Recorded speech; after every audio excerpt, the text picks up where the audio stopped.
বলিউডে এক সময়ে পরপর সিলভার জুবলি ফিল্ম উপহার দেওয়া নায়ক রাজেন্দ্র কুমারের পুত্র কুমার গৌরব নিজের ফিল্মি ক্যারিয়ার ফিল্ম লাভ স্টোরির মতন সুপারহিট ছবির মাধ্যমে খুব সাড়া জাগিয়ে শুরু করলেও সেই স্থায়িত্ব দীর্ঘমেয়াদী হয়নি।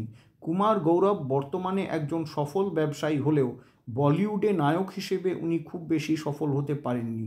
নিজের ছোট ফিল্মি ক্যারিয়ারে সব মিলিয়ে মোট 36টি সিনেমাতে কুমার গৌরব অভিনয় করেছেন এবং ওনার একটি মুভি 80-র দশকের মাঝামাঝি সম্পূর্ণ হয়ে যাওয়ার পরে আজ পর্যন্ত রিলিজ করেনি। এই সিনেমাটির নাম ছিল আলবেলা। আলবেলা শব্দটির বাংলা অর্থ হল বাউন্ডুলে। ফিল্ম আলবেলার প্রডিউসার ছিলেন রাজেন্দ্র কুমারেরই ছোট ভাই বীরেন্দর কুমার। সিনেমাটি নির্মিত হয়েছিল রাজেন্দ্র কুমারের নিজস্ব প্রোডাকশন হাউস ডিম্পল এন্টারপ্রাইজের ব্যানারে।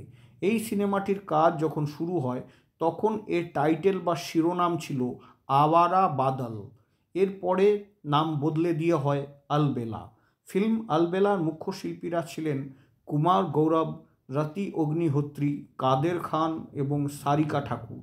নির্দেশনা দিয়েছিলেন বলিউডের বিখ্যাত নির্দেশক এবং অভিনেত্রী রবিনা ট্যান্ডনের পিতা রবি ট্যান্ডন। বাপি লাহিড়ির সুরে এই সিনেমার গানগুলিতে কণ্ঠ দিয়েছিলেন কিশোর কুমার, আশা ভোসলে এবং অমিত কুমার। কিন্তু গান রেকর্ডিং, সম্পূর্ণ শুটিং এবং ডাবিংয়ের কাজ হয়ে যাওয়ার পরেও ফিল্ম আলবেলার রিলিজ কোনো অজ্ঞাত কারণে আটকে যায়। সিনেমাটি আজও মুক্তি পায়নি। ফিল্ম আলবেলার অডিও ক্যাসেট এবং অফিসিয়াল পোস্টার কিন্তু রিলিজ করা হয়েছিল। এর অনেক বছর পরে বিখ্যাত নির্মাতা নির্দেশক কুন্দন শাহ তার একটি ফিল্মের টাইটেল আলবেলা রাখতে চেয়েছিলেন কিন্তু পারমিশন পাননি।